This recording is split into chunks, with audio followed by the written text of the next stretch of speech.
Hello learners, I Dr. Niradhar, faculty member, School of Education, Indira Gandhi National Open University, welcome you all to this video program. Today we are going to discuss one of the important topic of your online course. Course title is Understanding Disciplines and Subjects, and today's topic of discussion, that is implications of curricular divisions for learner centered pedagogy. So, try to understand that what are the implications of curricular divisions. Okay. The knowledge that we are getting from school education system, especially from the curricular materials, okay, curricular materials and our curricular practices in the teaching learning practices when the curriculum is transacted from teacher to the students. Okay.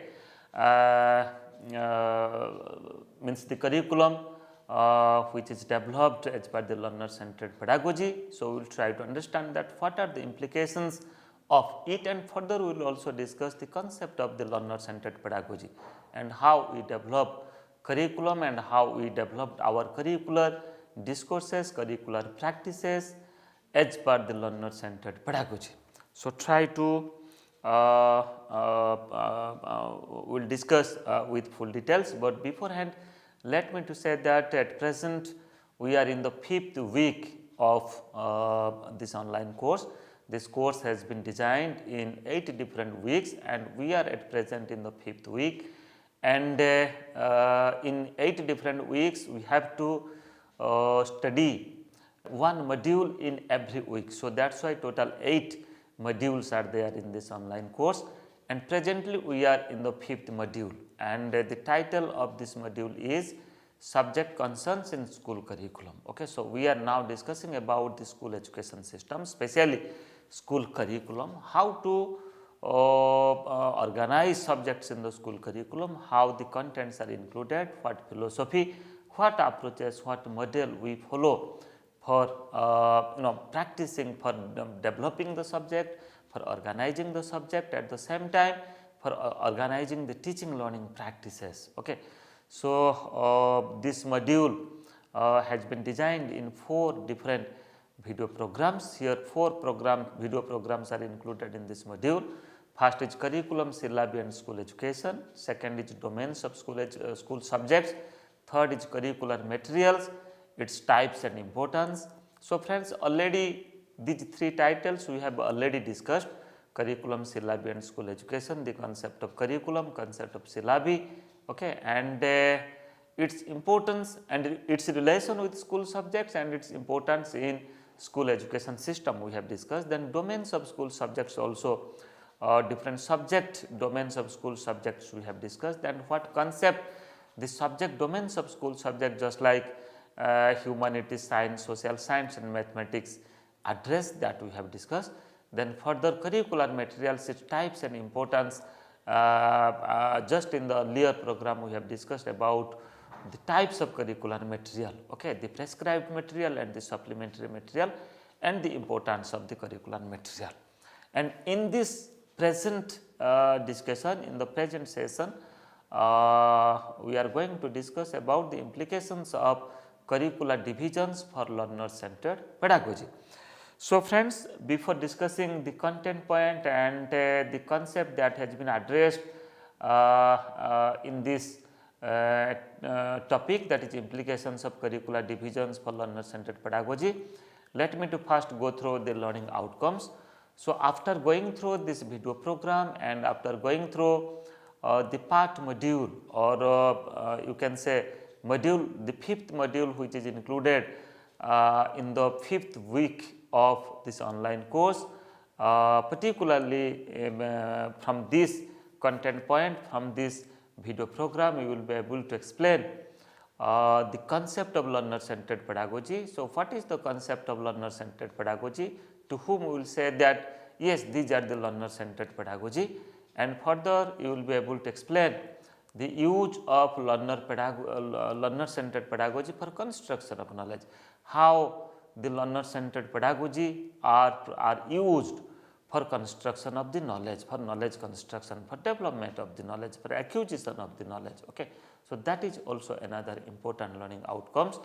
Then further you will be able to, after going through this video program and part content, you will be able to discuss the merits and limitations of learner centered pedagogy. So, what are the merits of learner centered pedagogy, that is also called as child centered pedagogy, okay, and what are the limitations. So, we will discuss the merits and limitations. Every aspect is having its own merits and own limitations, every methods, every techniques, every approaches of teaching learning process is having its own merits and limitations. So, here also when we talk about learner centered pedagogy, it has its own merits and at the same time it has also its own limitations. So, our focus will be on the merits and the limitations, then use of learner centered pedagogy for knowledge construction. At the same time, you will be able to explain the concept of learner centered pedagogy. So, now let us try to understand the concept of learner centered pedagogy. What is the concept of it? What is the meaning of it?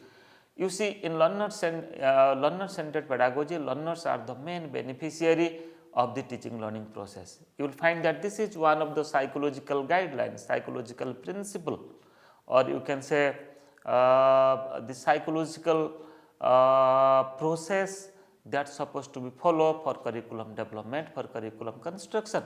And when we give importance, or when we say that learners, when we develop the curriculum, so what you do?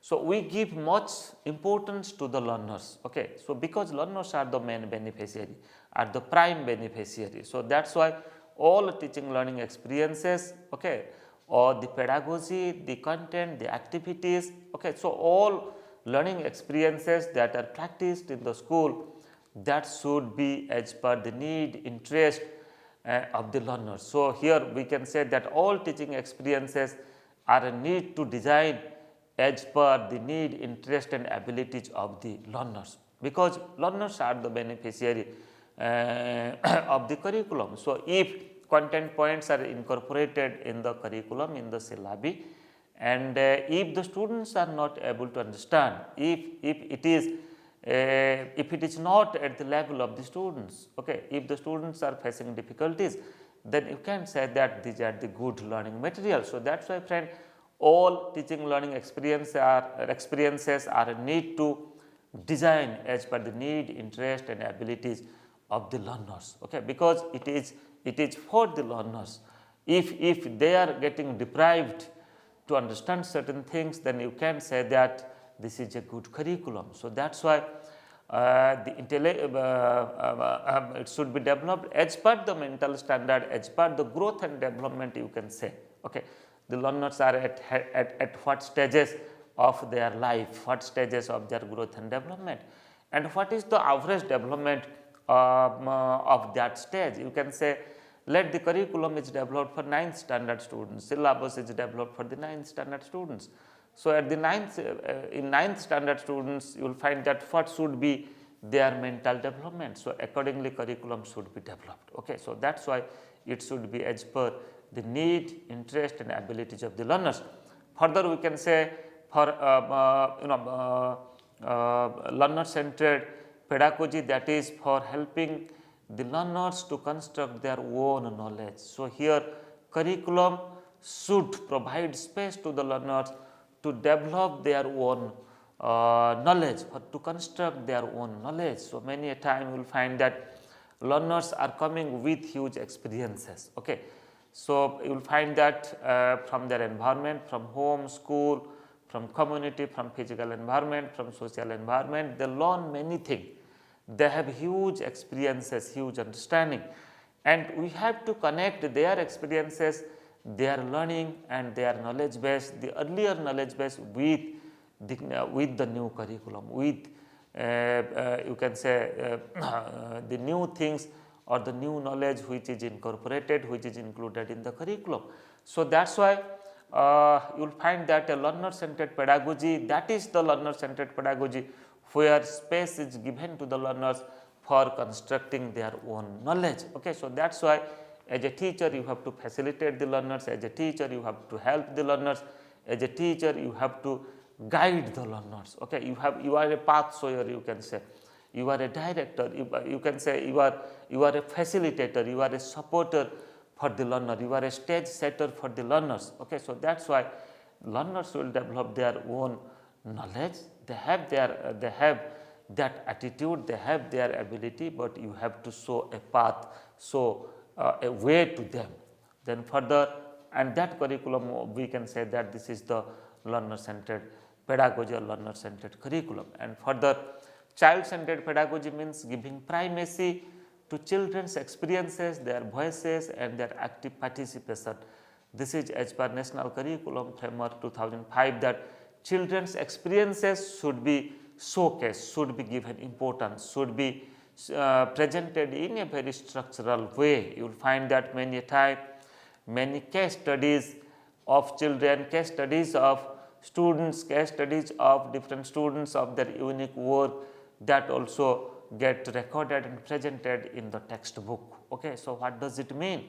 It means children's experiences are also given importance in a learner centered pedagogy, and further their voices. So, you will find that the learners are given importance to say something, to participate in certain to participate in many activities. Many a time you will find that group of students, they are not coming forward in the class. Okay. So, what they are just maintaining a type of isolation. Okay.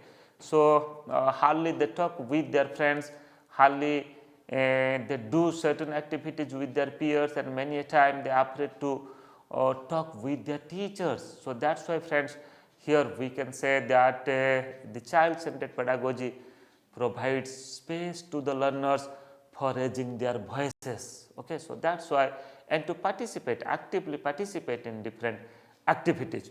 And further we can say learner centered pedagogy refers to an educational process like developing curriculum, syllabi, textbooks to develop teaching strategies in classrooms and beyond. It is perceived from a learner's point of view and designed and conducted accordingly. So, try to understand.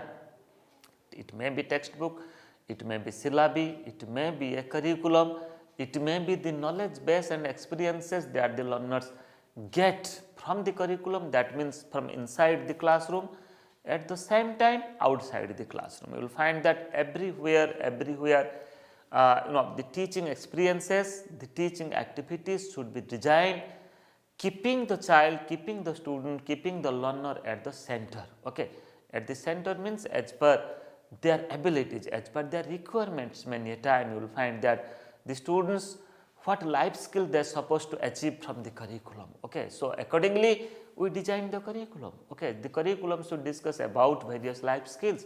A curriculum should provide space to the learners to exhibit themselves, to practice themselves, to participate in many life skill activities. So, that is why these are the certain aspect to understand better about the learner centered pedagogy. And friends, let me to say, as per the constructivist approach of teaching learning process, okay, as per the constructivist principle, you will find that all learning activities, okay, in the curriculum, in the textbook which is included, may be content in terms of different chapters, different points, different units. You will find that this has been developed as per the learner centered pedagogical approach.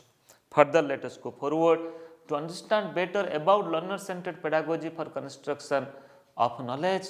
We can give certain example that what methods, what techniques, what critical pedagogy and what unique practices can be maintained for making our teaching learning process learner centered, just like project method.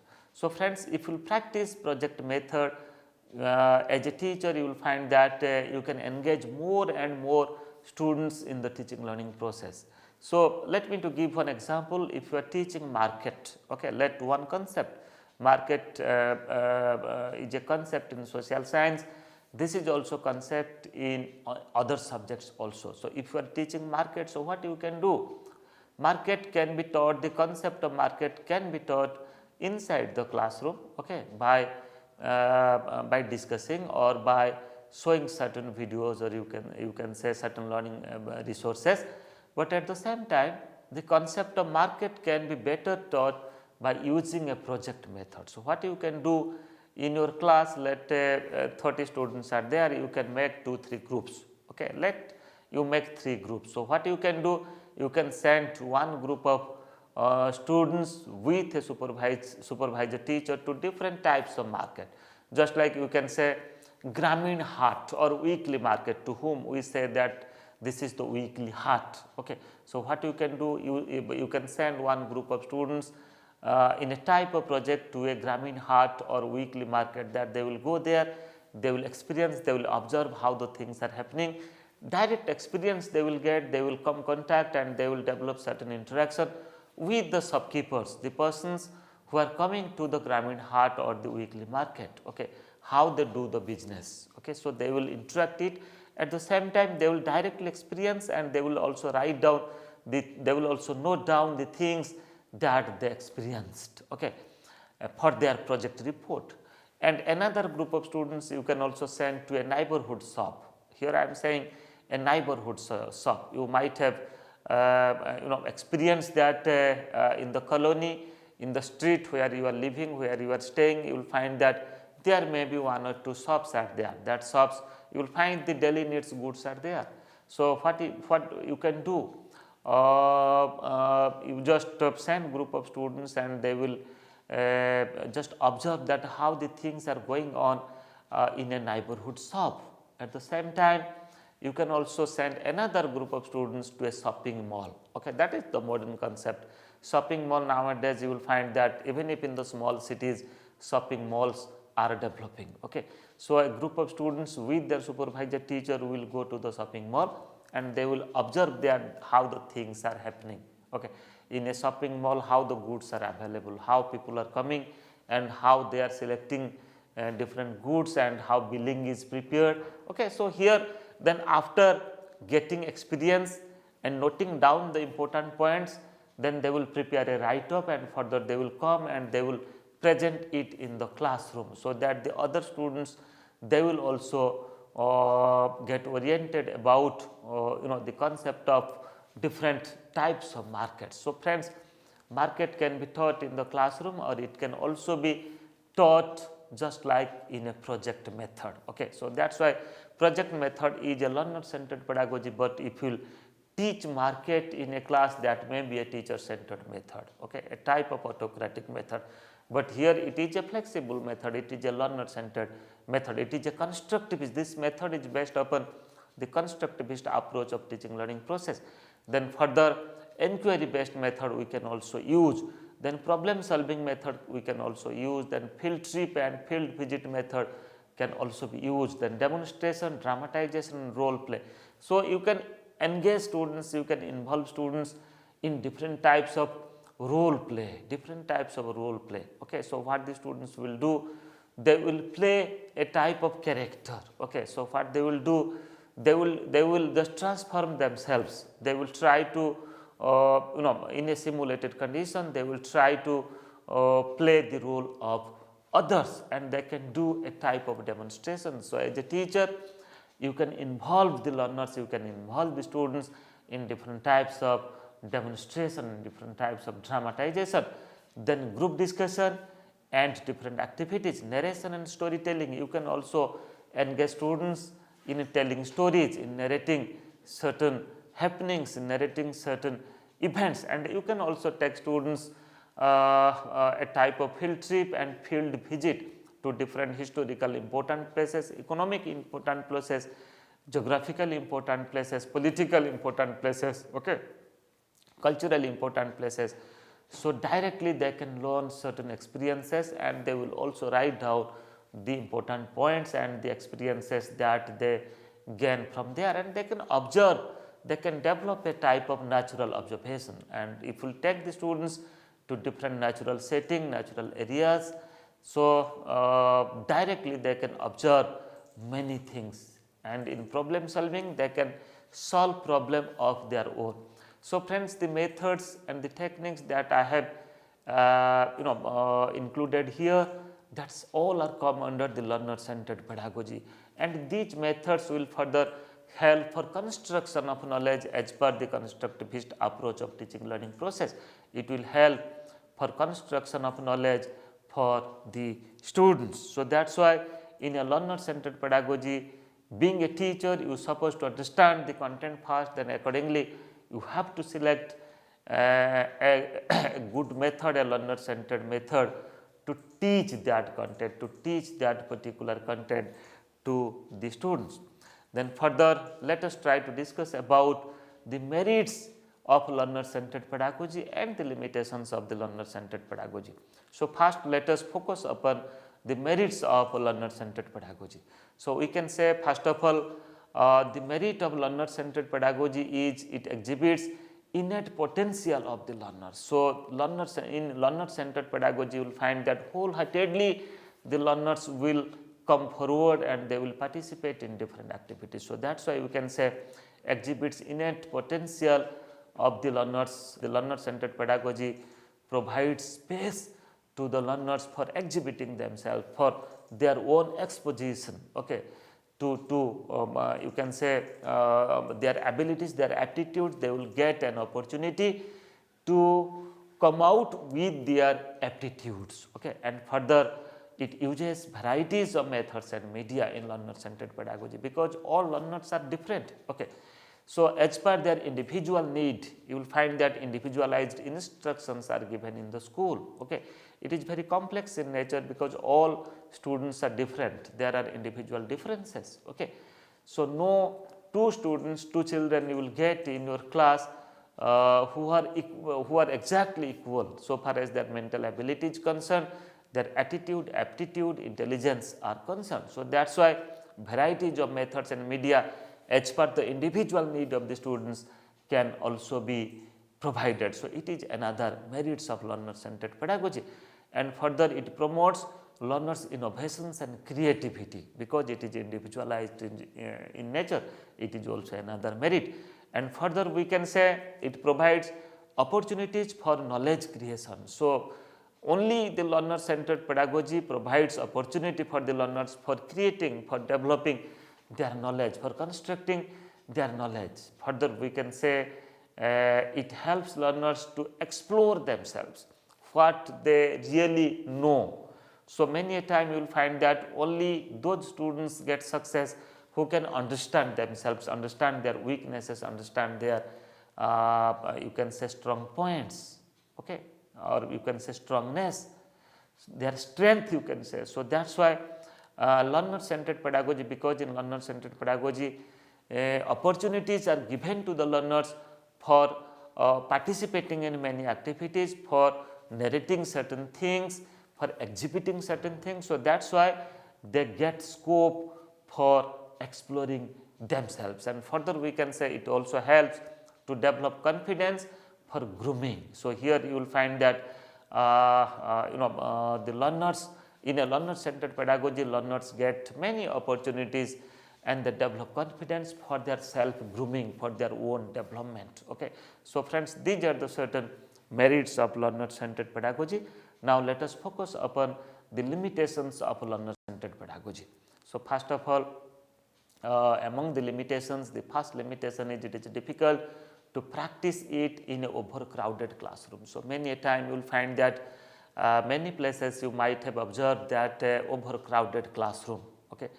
As per Right to Education Act 2009, RT Act 2009, this is the recommendation that at the elementary stage, at the lower primary stage, you can say that the ratio between teacher and student is 1:30, and at the upper primary stage, that is 1:35.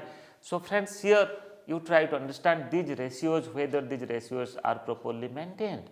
You will find that many schools are overcrowded. You will find that 50, 60, 70, 80 students are sitting in a class. So, if a number of students are sitting in a single class, and if the class is overcrowded, if the classroom is overcrowded, then how learner centered pedagogy can be practiced? Because in learner centered pedagogy, each and every individual child, each and every learners are given importance, because inputs will be given as per the need of the individual child, okay. Varieties of methods, techniques, strategies are used. So, that is why it is one of the limitation to use the learner centered pedagogy, especially in the overcrowded class.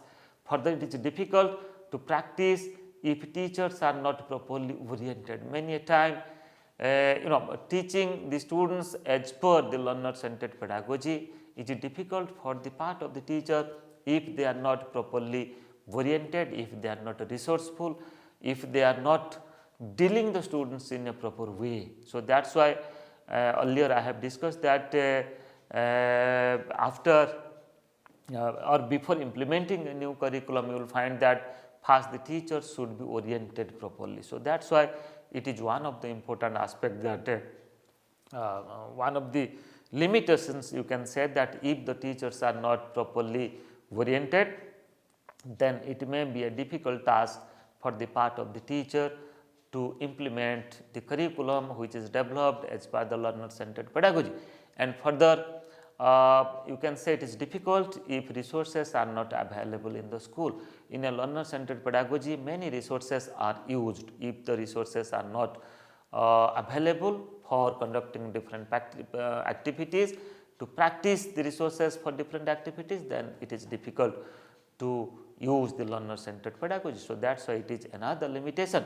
And further, it is difficult if teachers are involved beyond the curricular practices. So, many a time you will find that teachers are involved in many activities, many work. It may be curricular, it may be co-curricular, it may be other work also. So, if the teachers are spending lot of time beyond the curricular work, then it is difficult to implement the learner centered pedagogy, because in learner centered pedagogy the teacher have to you can say involve with students activities, with students development, with you can say the grooming of the students, grooming of the learners. So, if the teachers are engaged in other activities, many other activities other than the teaching, other than the curricular practices, then it is a limitation to implement the learner centered pedagogy. And further, it is difficult if the school focuses less on academic activities. Many a time you will find that the real focus of the school is not on academic activities. So, that is why it also equally creates problem that the things are not properly happening in the school. School's priorities are different. So, such a situation, learners for practicing learner centered pedagogy is not simply possible. And further, we can say it is difficult if parents give less focus upon their child. Many a time you will find that parents are less concerned about their children, what they are studying, what they are not checking their copies, they do not even understand about the concept of the curriculum, concept of different subjects which are being taught to their students. They are not discussing with their children's even. So, that is why friend, these are some of the limitations for implementing learner centered pedagogy. So, just to recapitulate, here we discuss about learner centered pedagogy and its implications and its merits and limitations. So, you have understand that what is the learner centered pedagogy, what are the different methods just like the project, inquiry, problem solving, and other field trips, field visit.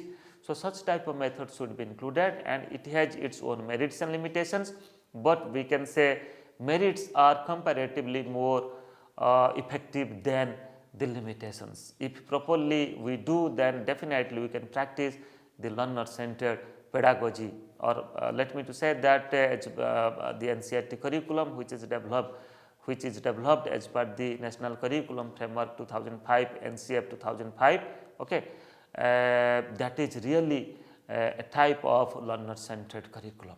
So, friends, for further queries you can write a mail to me, you can also make a telephone call to me, you can go through my Facebook page, you can visit my YouTube channel, at the same time my Twitter handle. Thank you.